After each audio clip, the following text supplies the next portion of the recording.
Welcome to His Majesty's Naval Base in Portsmouth. For hundreds of years, this place has been the home of the Royal Navy, and a whopping 2/3 of our nation's fleet are based here.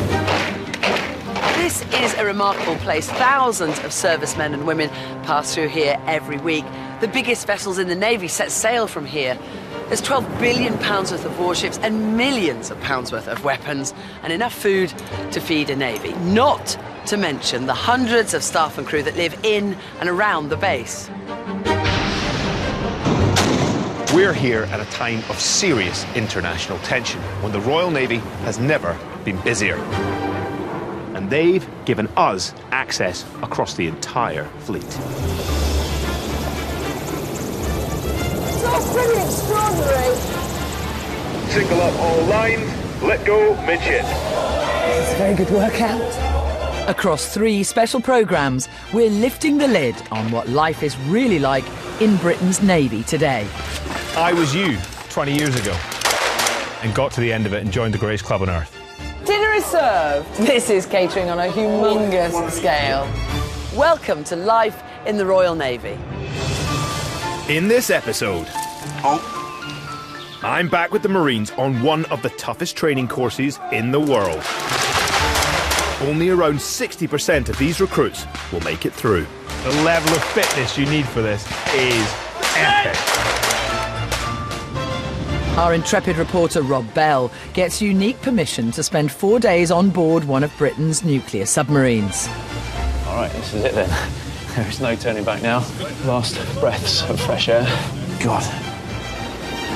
And I'm getting my hands dirty on the mess deck of the biggest ship in the fleet. 3 times a week, a member of the senior command team, they'll come down, check that we're nice and clean. I wouldn't be happy with that. So let's get these shining.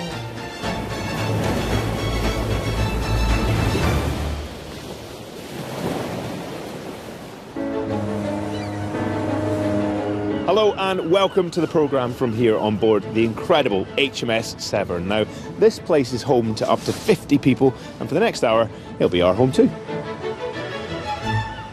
Now, those of you at home might not know this, but JJ, in fact, before he was a budding TV presenter, was a Royal Marine and served in Afghanistan. Yes, it is true. It feels like a lifetime ago, but I can still remember my first day in the military like it was yesterday, and I am about to take a trip back to the place where it all began. I've come to the Royal Marines Commando Training Centre in Devon, where my military career began back in 2005. Come on, so let's go. This is where all Royal Marines recruits attempt to pass one of the toughest entrance courses in the world and earn a coveted Green Beret. Last time I saw these trainees, they were packing their gear before heading out, and they've just spent the night in these woods. They're in the middle of their field training, halfway into the brutal 36-week course. Right, I'm going to see how they got on last night, but first I have to find them. And if they're doing it right, that should be pretty tricky, because I shouldn't be able to hear them or see them.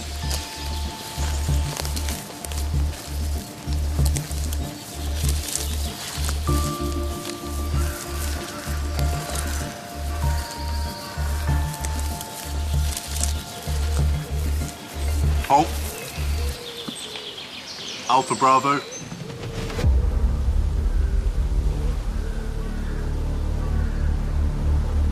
Bravo Alpha. Advance 1.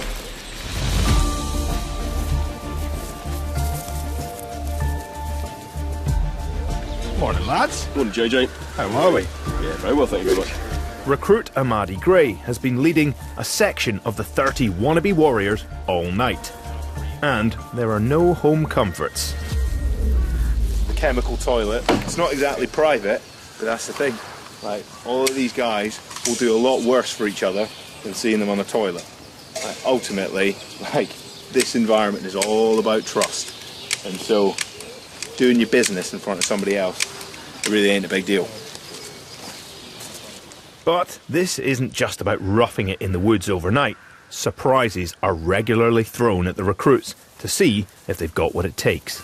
It's a very long time since I've been in this situation. Like, 18 plus years since I went through training. The thing that's definitely not changed is the mindset it takes. It's that constant sort of fight or flight that you're working with. The training team can come over the hill at any point with some sort of surprise for you. So you're always on edge.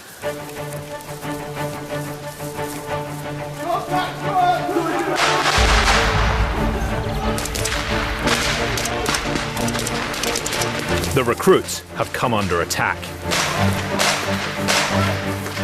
So the guys are doing break contact drills. What does that mean? Well, it's kind of like a tactical withdrawal. So you're going along, patrolling, somebody attacks you, and then you have to react to that, and then you're going to run away, but you're going to aggressively run away.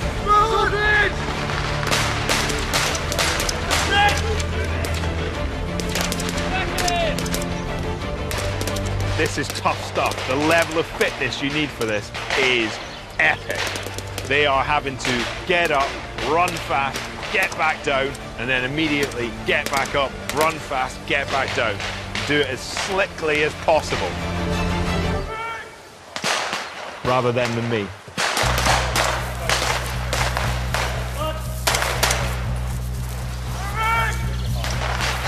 The real key thing, which I'll be looking for these guys, is communication. They need to talk to one another. They need to make sure that everybody knows where they are and what they're doing at all times, because it gives you the confidence and it gives you the courage to go into difficult circumstances, that you know that somebody has got your back. It's something I felt all throughout my career in the Marines.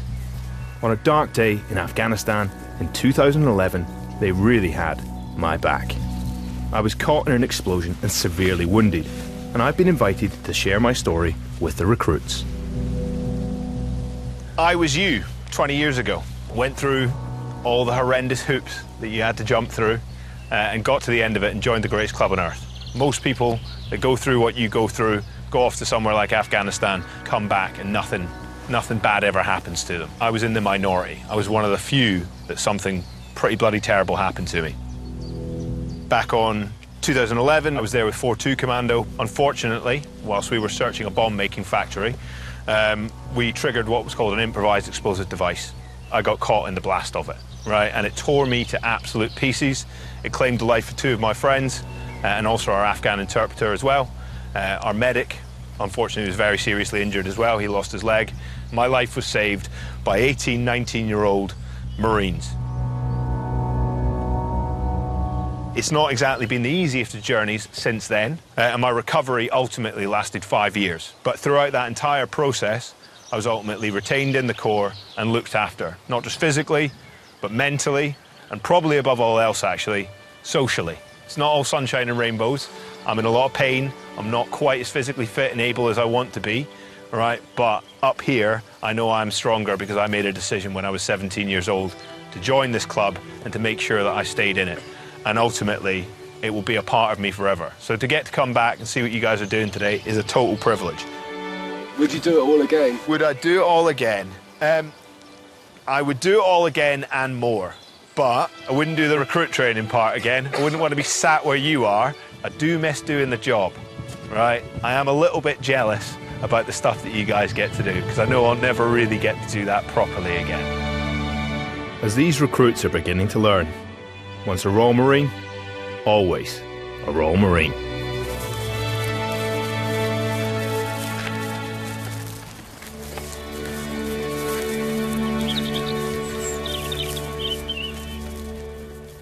I'll tell you what, that was an incredible experience. Now, here's what's coming up after the break. I'm back on board HMS Prince of Wales, getting my hands dirty on the mess deck. 3 times a week, a member of the senior command team, they'll come down, check that we're nice and clean. I wouldn't be happy with that, so let's get these shining. And Rob Bell experiences life on a British nuclear submarine at sea. There's Warship heading towards us, and I think they're going to dive sooner than was originally planned.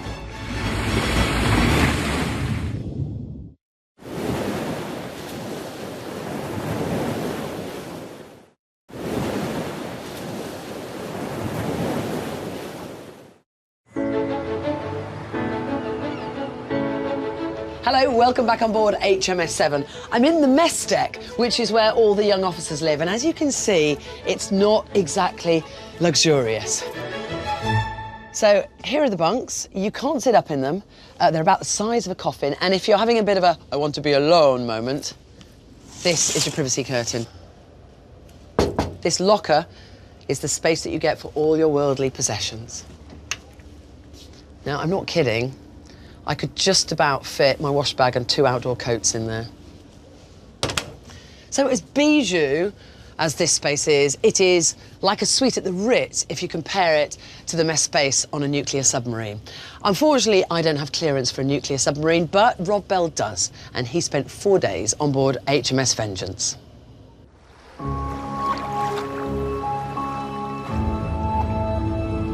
This is Britain's Royal Navy submarine base. And usually it would be impossible for me to get in here. Because this is the home of Britain's nuclear submarine fleet and our Trident nuclear missiles. I'm being taken out into the Irish Sea, which is where I'll transfer to HMS Vengeance. I don't know where we're heading. I don't know how long I'm heading out for here. I'm feeling nervous. I don't mind admitting that at all.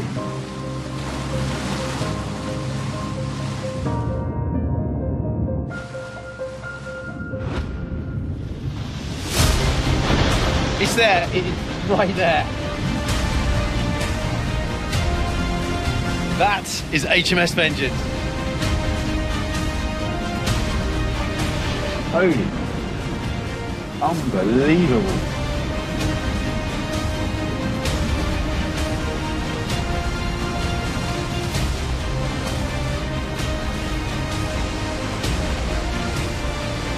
HMS Vengeance is 150 metres long and weighs 15,000 tonnes. She's one of 4 Vanguard-class submarines. Okay to go on? Yeah, if you're happy.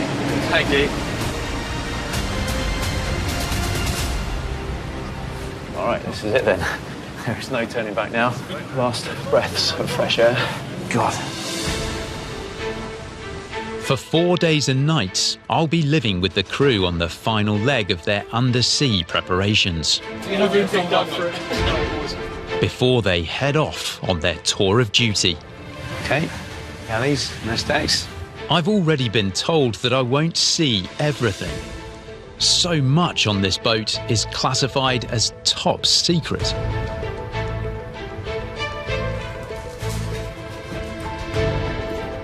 Captain Darren Mason is in charge of HMS Vengeance. What should I call you? What should I refer to? As most of my ship's company just address me as Captain. I will call you Captain. That'd be brilliant, Rob. I will call you Rob. Please do. That is all I'm known by. And I can get my first chance to properly look around. How you doing? You all right? Yeah. Very well, thank you. Right, heavens.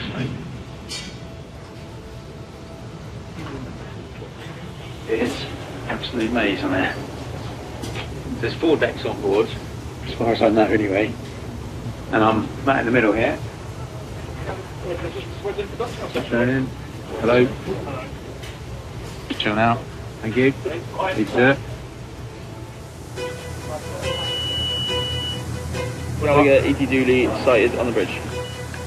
But moments after coming on board, DVR, secure the look in the starboard tackle. a foreign warship has been spotted approaching our location. Where to? On port side. And it's heading right for us. HMS Vengeance must now get underwater fast. There's a warship heading towards us, and I think they're going to dive sooner than was originally planned. Get out of the way, to not be found, not be seen. Captain, Dive the submarine. Roger, ship control. Diving now, diving now. Diving now, diving now. 24.2 metres. Half down. HMS Vengeance can take up to 10 minutes to completely submerge. 2 down. He's in the bubble. Okay, carry on planing. Carry on planing. Happy? Quest target set up. On your contact classified merchant vessel, you have left-hand side. All right, fellas, let's tie it in. We can see getting closer towards it. Oh, we're under. That's it. So that's us now underwater. HMS Vengeance is now fully underwater, away from the prying eyes of the foreign warship.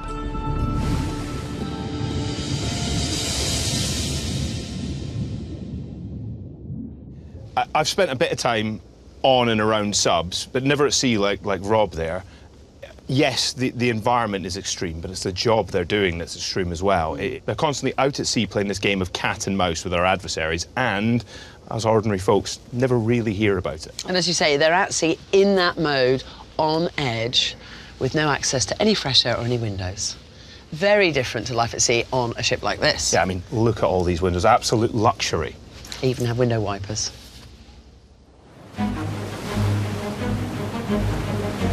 And life on a submarine couldn't be more different to my experience on board the aircraft carrier HMS Prince of Wales. Measuring 284 metres long and 70 metres wide, she's made up of 12 decks, topped off by a huge floating runway for up to 36 jets.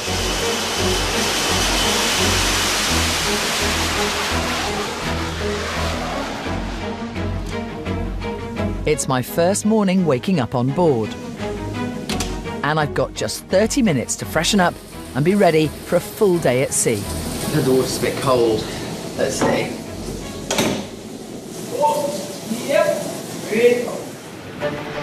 To start the day, I'm heading to the bridge, where a team of up to 10 people drive this massive 65,000-ton aircraft carrier. Lieutenant Robbie Darnton Summers is the officer of the watch. Hello, I'm Julia. Hello, Mum. I'm Robbie. Which means he's in charge of what happens here when the captain isn't around. Robbie and the team driving the ship need to keep it sailing safely at all times. But obstacles like other vessels regularly pop up on the horizon, and plotting a new heading needs to be done miles in advance. We're massive and heavy, whereas most warships are quite light, fast, and built for their manoeuvrability. We're built to drive in sort of one direction and launch aircraft. So it's quite different driving this compared to most other warships. It's not like driving a car or even a small boat. Each person on the bridge deals with a specific part of navigating or driving. And Robbie's letting me loose on the ship's wheel. I'm in charge, everyone. Watch out. This £3 billion warship is now in my hands. So if you can press that button there, which says Active standby. Yep. Yep. And now you are in control of the wheel. So if you turn the wheel 5 degrees to port, which is left. Other port. Oh, is that? Other way. Other way. Oh. Turn it left. Sorry. Yeah. And then I will start to see the ship's head starting to come to port. Let's go a little bit more because we're not going that fast. Okay. So let's go port 10. Port 10. So 10 degrees of port rudder on, and then I can start to see our rate of turn coming on to port. Yeah, so can I. Feeling the ship turn as I steer from this tiny wheel is an incredible feeling. One wrong turn could put the 1,400-strong crew in danger. I like being up here on the bridge. There's daylight, and basically you're in charge of the ship. You are in charge of the ship. It's very literal. Yes.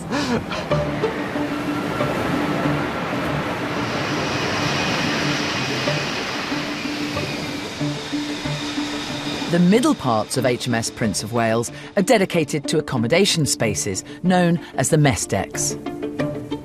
I'm climbing down to one called 6 Delta, which is where many of the female sailors live. Ladies, what's happening? Can I help? We're just going to clean the heads of the showers for Browns. Right.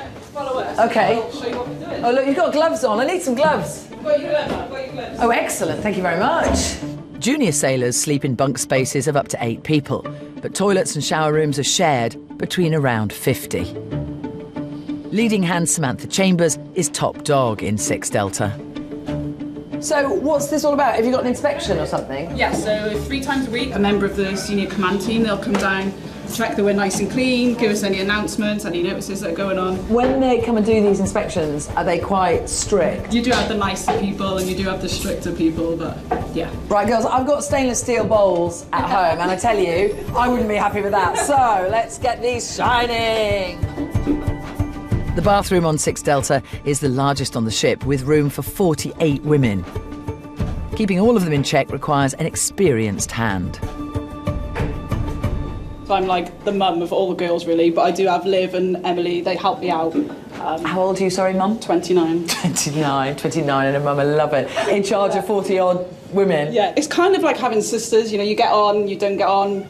Like, you have days where you don't get on and then like an hour later you're chatting about like boys and stuff. So. You mentioned the boys word, I'm so pleased you did. Tell me about relationships on board. There's a lot of us that are in relationships, like my partner's on board, for example, so it's nice for me, not so nice for the other girls who don't have partners, hit their partners on board, but yeah, there is some love affairs that go on down the bed.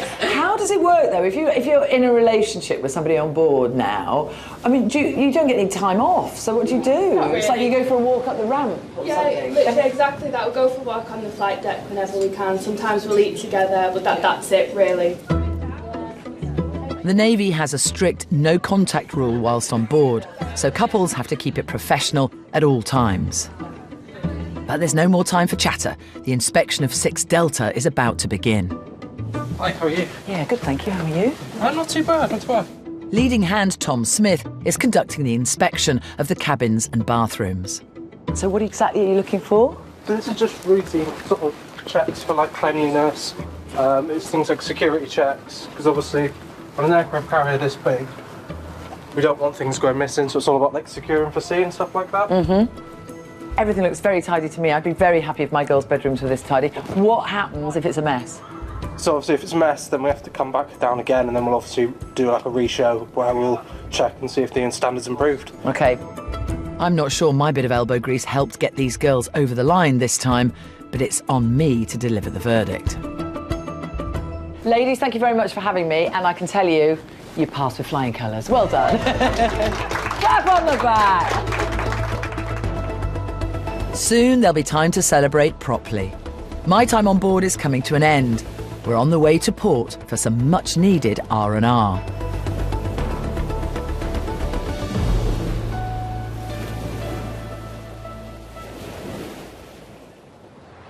You have no idea how much I do not miss doing tasks like bunk inspections. And they might seem silly, but actually they're about driving standard and discipline in whatever it is you do. And it sticks with you. I still make my bed each day as if someone's going to turn up at my house and inspect me. So, good effort, Julia, for getting stuck into it.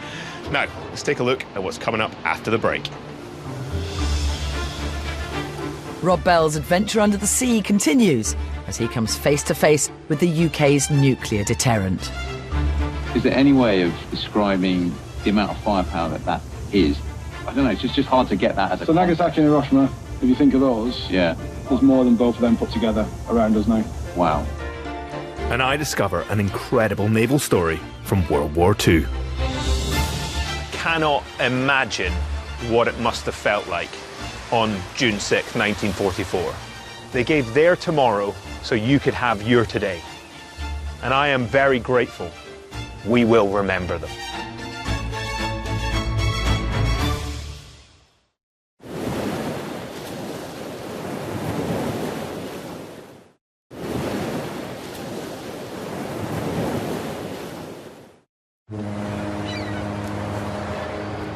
Hello, welcome back. I'm at the naval base here in Portsmouth, and this building here is what's known as the old sail loft. Now, back in Nelson's day, if a sail needed repairing, this is where it happened.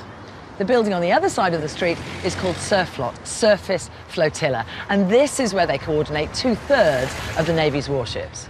Now, over the centuries, countless warships have been sent off to battle from this famous location, and JJ went just down the coast to visit a vessel that was crucial to the success of World War II. On the 6th of June 1944, Allied forces mounted the largest seaborne invasion in history. Its code name was Operation Neptune. Nowadays, it's known as D-Day. The Nazis had a stranglehold on Europe for nearly 5 years, and the Allies needed to turn the tide. The Allies had one chance to take the Nazis by surprise, and they came up with one of the most famous plans in military history. First, Royal Navy warships bombarded the Normandy coastline, while paratroopers were being dropped behind enemy lines. The most important part of the plan was getting tanks and troops onto the beaches using landing craft like this, now packed full of men and machines. Over 4,000 of these sailed towards the French beaches of Sword, Juno, Gold, Utah and Omaha. This one here sailed that day carrying 10 tanks. It's called LCT, Landing Craft Tank 7074, and thankfully it has been lovingly restored and preserved here in Portsmouth. 2024 marks the 80th anniversary of D-Day, and I'm keen to learn more about the role this landing craft played during that famous battle. Hello. Hi, JJ. How are we? It's now a museum, and Lorna Street works here in this time capsule of D-Day artefacts. This is everything you need to know to liberate Europe. Absolutely, everything you need to know. So, I mean, you were finding out about ports and sort of how the government was set up at the time, the weather, small pieces of information that you could go back and check very quickly if you needed to know about something. Amazing. What would have life kind of been like on board? The crew of the landing craft had a little bit more to do. Crew down on the tank deck would have just been waiting to land. Yeah. There's a lot of waiting around. This is a little Bible. So this was carried by a man who was on a landing craft in the lead up to D-Day. If I just scroll to the back here, he actually kept a tiny little diary from the Monday and Tuesday, which is the 5th and the 6th of June, up to the 26th of June. Wow. The Monday and Tuesday, all he says is, on beaches at France, hell. It really was a horrific place to be. Oh, and I mean, when you're writing that on June 5th, yeah, you might think that's your last day on Earth. Absolutely. I think a lot of them did. Brave men. Absolutely. The specially built landing craft like LCT 7074 were tasked with bringing a total of 133,000 troops and 626 tanks ashore. It's hard to imagine the fear on board as they crossed the channel that day. Ah, hello sir. Hello. How are you? Steve Baggett has come to meet me on board the landing craft because he has a very special connection to it. My father was commanding officer of this vessel on D-Day. On D-Day? Yeah. Wow, what a piece of history to have been part of. Sub-Lieutenant John Baggett was just 20 years old when he left Felixstowe and set sail for France in the early hours of June 4th. How does it feel coming aboard? Emotional. Yeah. Thinking that my father was in charge of this, and yeah, it must have been a great responsibility. He was only just turned 20 years old. Wow. And no experience of sailing at all. Go on, lad, get on with it. How proud are you? Immensely. Steve's father survived the D-Day landings, and indeed the rest of the Second World War. But so many young men like him were not as fortunate.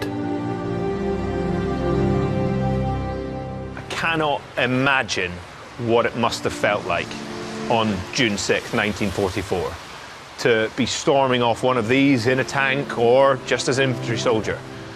The sheer terror of not knowing what lay ahead. And I have experienced combat, I have lost friends, and I have lived with the repercussions of all of that. D-Day will forever be an important day in military history, Royal Naval history, and the history of the world. All gave some, but some gave all. They gave their tomorrow so you could have your today. And I am very grateful. We will remember them.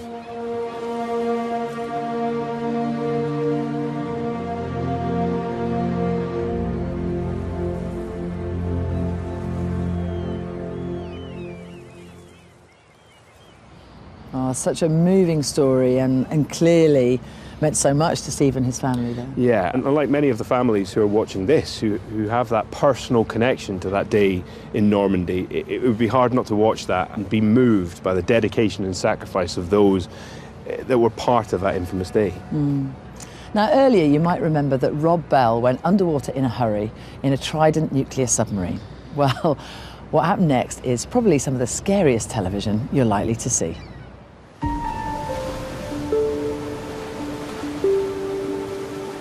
For me, HMS Vengeance is a real paradox. As an engineering masterpiece, it is one of the most complex technical creations mankind has ever accomplished, and it's certainly thrilling. But at the same time, it is the deadliest of weapons.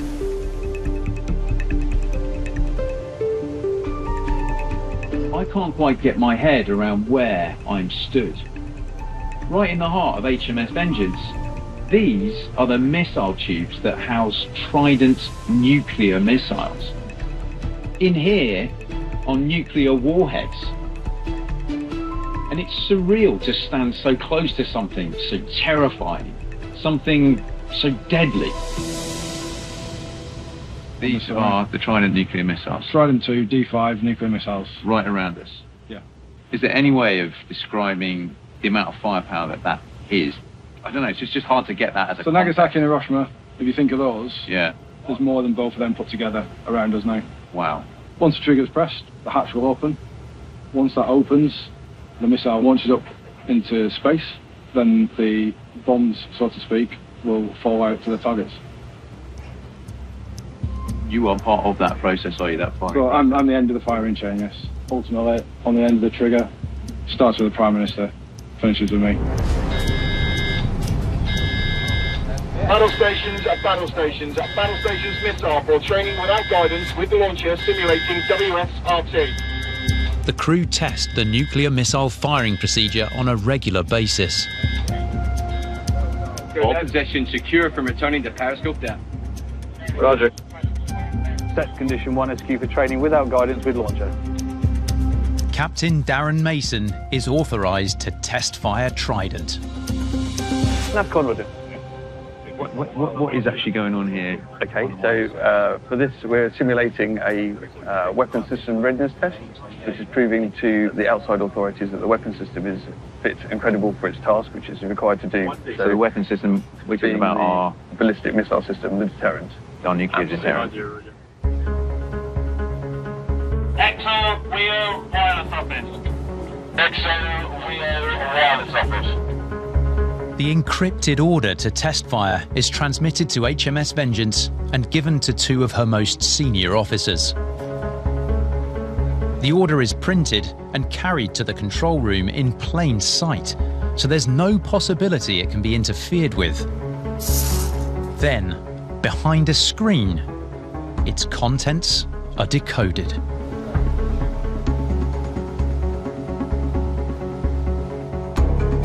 4 by 3 meters.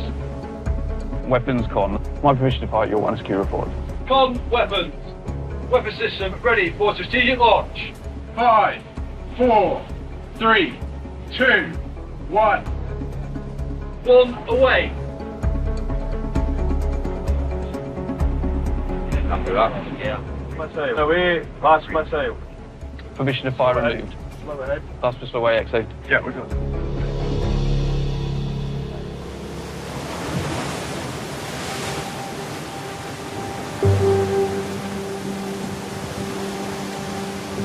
Surrounded as I am by these weapons of mass destruction, it would fall to the people I've met on here to carry out this most horrific of orders. That's what resonates with me, and what I find difficult to reconcile. That the crew on this sub help keep us all safe every single day, but they also hold this terrifying destructive power, an unimaginable responsibility. For 50 years they've patrolled in silence, but it would only take one day and one act to end life on Earth as we know it.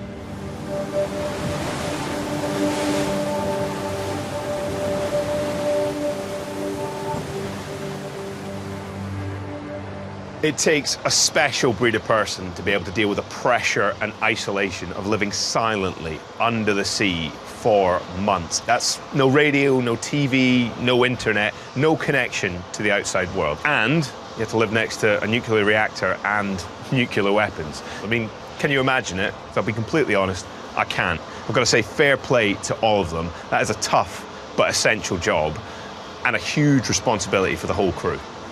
Here's what's coming up after the break. Supper would be a biscuit. You'd also get an onion. I join the commanding officer of the oldest ship in the fleet and get my teeth into what used to be served up in Lord Nelson's Navy. Go. Oh.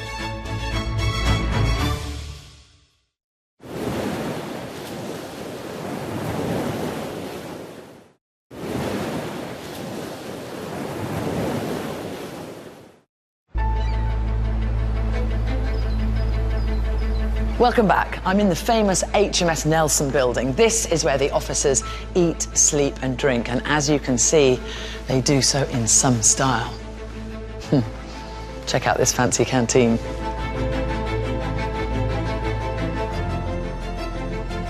This incredible mural in the dining hall is probably one of the most famous battles in naval history, the Battle of Trafalgar. You can really feel the history in this room, which is why we sent JJ to find out more.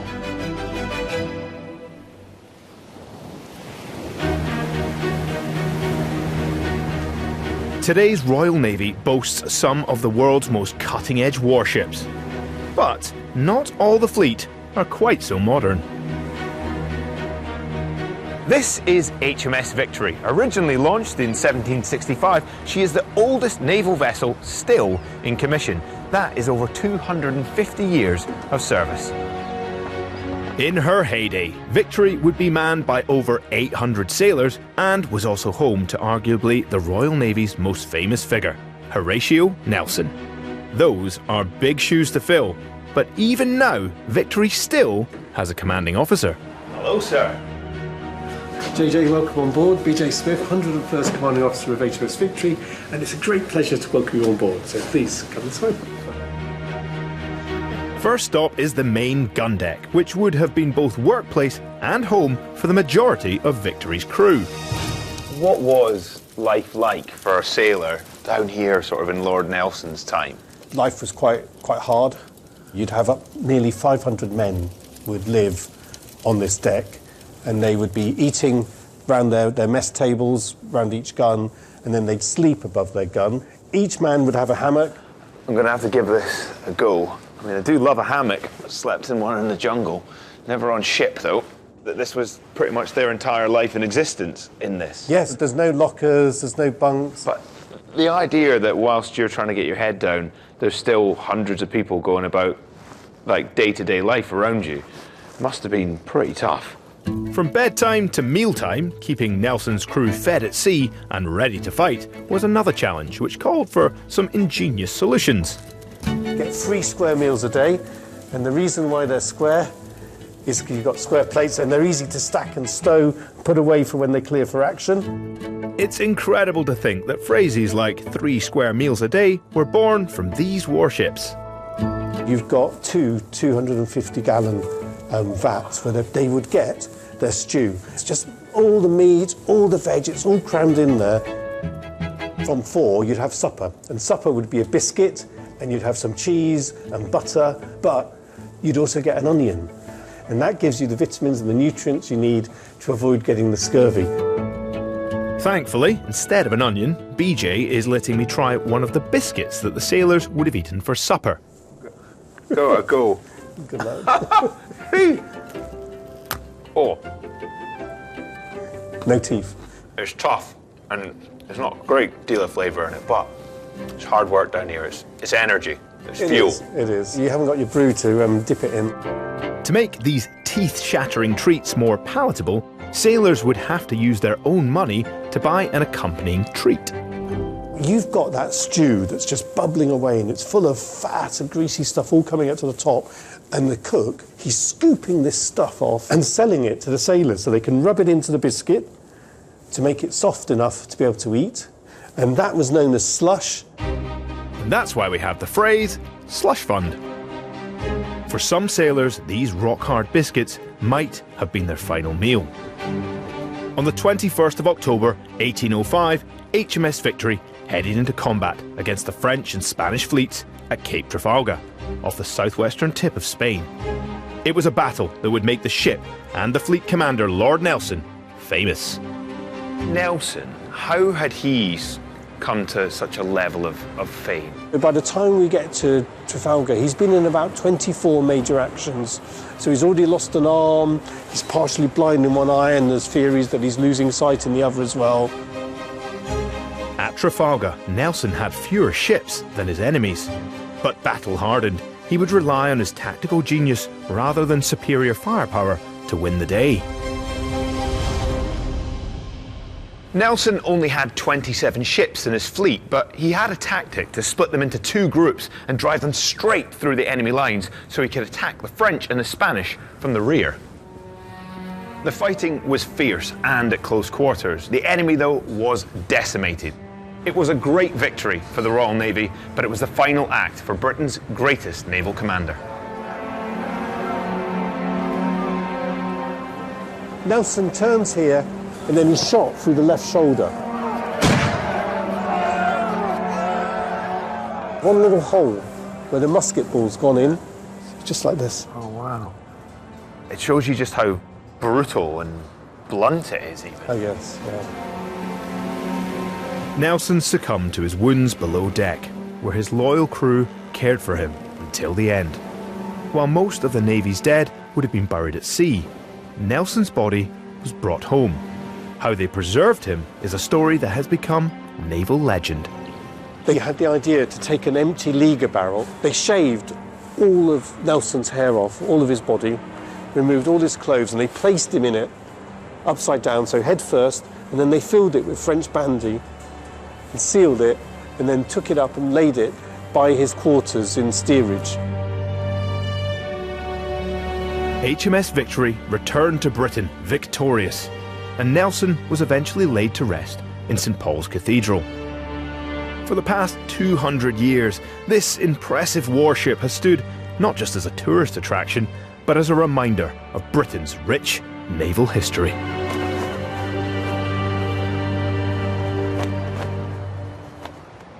Amazing. You know, I've driven past Nelson's Column probably thousands of times, but the fact that that ship is still in active service representing the Royal Navy today is mind-blowing. Yeah, it's very cool, and the fact that you can go on board, you can have a look around, you can learn Nelson's story, it really helps you appreciate how important it is not just to the Navy, but the whole of the country.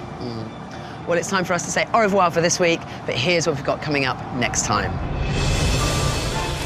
I step on board a ship that looks like it should belong on a James Bond film rather than the Navy. Look at this thing. If that doesn't look like the future of the Royal Navy, what does? Parking a 65,000-ton ship is definitely not a simple exercise. It's literally all hands on deck as HMS Prince of Wales enters a foreign port. This is a very good workout.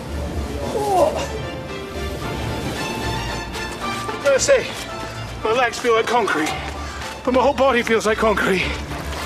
And I undergo the ultimate test of endurance when I'm challenged to take part in one of the final phases of commando training. It's hurting.